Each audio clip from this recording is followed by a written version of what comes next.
한때 힙합과 스트릿 패션을 상징하던 브랜드 푸브. 90년대와 2000년대를 살았던 분들이라면 한 번쯤은 분명 들어보셨을 이름입니다. 하지만 어느 순간부터 이 브랜드는 우리의 기억 속에서 사라진 것처럼 보이기 시작했습니다. 오늘 영상에서는 푸브의 시작부터 창업자 데이먼 존이라는 인물, 전설이 된 갭 광고 하이제킹 사건, 힙합 앨범이라는 무리한 선택, 그리고 푸브의 몰락까지 푸브가 어떻게 시대를 만들었고 왜 무대에서 내려오게 되었는지를 정리해보겠습니다.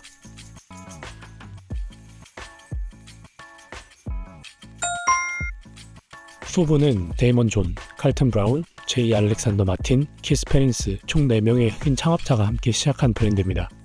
뉴욕 퀸즈에서 출발한 이 브랜드는 흑인 문화의 상징인 힙합을 그들의 배경으로 내세우는 만큼 흑인 사회에서 상징적인 존재가 되었습니다.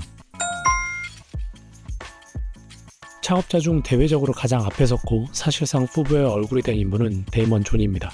데이먼 존은 어렸을 적부터 어머니를 도와 모자와 스웨트셔츠를 직접 만들던 아이였습니다. 또 남다른 비즈니스 감각을 갖고 있었는데 프린팅 티셔츠 장사로 사업을 시작했고 LA에서 로드니 킹 사건이 발생했을 때는 가난한 로드니 킹에게 무슨 일이 있었나 라는 문구의 티셔츠를 만들었고 마이크 타이슨이 수감되었을 때는 프리 마이크 타이슨이라는 메시지를 담은 티셔츠를 제작했습니다. 이러한 경험을 통해 사람들은 감정적인 메시지와 공감할 수 있는 문구가 담긴 옷을 훨씬 잘 구매한다는 사실을 깨닫게 됩니다. 그래서 자신의 브랜드에 푸브, For Us, By Us라는 이름을 붙였고 퇴근 후에는 뮤직비디오 촬영장을 찾아다니며 래퍼들에게 자신의 옷을 입어달라고 설득하면서 조금씩 이름을 알리기 시작했습니다. 힙합 아티스트 LL 쿨 제이는 푸브 초창기부터 자발적으로 그들의 옷을 입어주던 래퍼였습니다. 이는 푸브가 대변하던 흑인 사회에 대한 지지이자 대중에게 메시지를 전달하는 방식이었습니다. 그리고 90년대 후반 LL 쿨 제이는 당시 미국에서 가장 핫한 브랜드 중 하나였던 갭의 광고에 출연하게 됩니다. 광고 속에서 청바지와 셔츠는 모두 갭 제품이었지만 그가 머리에 쓰고 있던 것은 푸브 모자였습니다. 그리고 그는 갭의 광고 영상에서 카메라를 바라보며 이렇게 말했습니다. For us, by us. 그렇게 푸브는 광고비를 단 1달러도 지불하지 않고 전국적인 광고 효과를 얻게 됩니다. 갭과 광고 관계자들 역시 처음에는 이 사실을 알아차리지 못했습니다. 약 한 달 뒤에야 상황을 파악했고 이미 3천만 달러를 투입한 캠페인을 중단하며 대량 해고까지 단행했다고 알려져 있죠. 하지만 이미 전 세계는 푸브라는 이름을 기억하게 된 이후였습니다. 푸브는 힙합 문화 속에서 태어난 브랜드였고 패션이 변곡점을 맞던 시기에 등장했습니다. 이전까지 스트릿 패션은 폴로, 타미 힐피거 같은 클래식 브랜드에 의존하고 있었고 이 브랜드들은 스트릿 문화를 자신들의 컬렉션에 적극적으로 반영하지 않았습니다. 그래서 스트리트에서 태어나 스트리트를 대변하는 브랜드의 등장은 굉장히 큰 의미를 가졌습니다. 그리고 푸브는 여기서 멈추지 않았습니다. 2001년 The Good Life라는 힙합 컴필레이션 앨범을 발매합니다. LL 쿨 제이, 나스 등 라인업은 매우 화려했습니다. 하지만 결과는 약 500만 달러의 손실이었고 비즈니스적으로는 명백한 실패였습니다.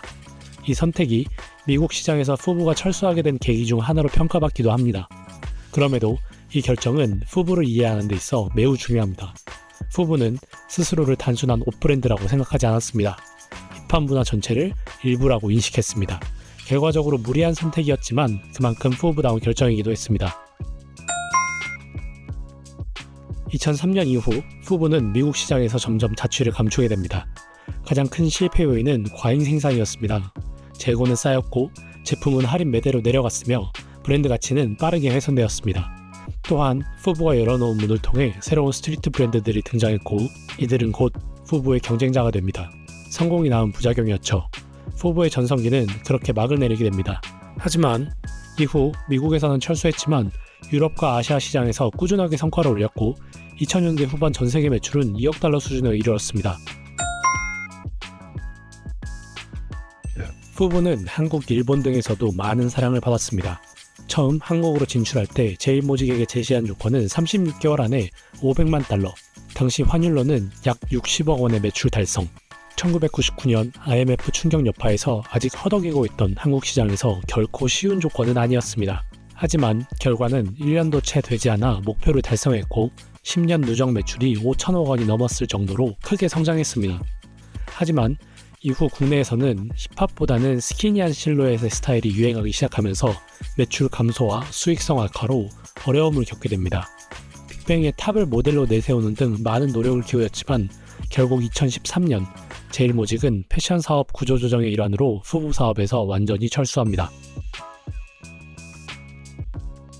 2021년 푸부는 미국 시장에 다시 공식적으로 리런치를 하게 되었습니다. 기존 고객과 새로운 고객층인 G세대를 타겟 삼아 과거의 영광을 되살리고자 말이죠. 아직 큰 두각을 나타내고 있지는 않지만 어반 아웃피터스나 푸마 등과 콜라보를 하며 천천히 내실을 다지고 있는 것으로 보입니다.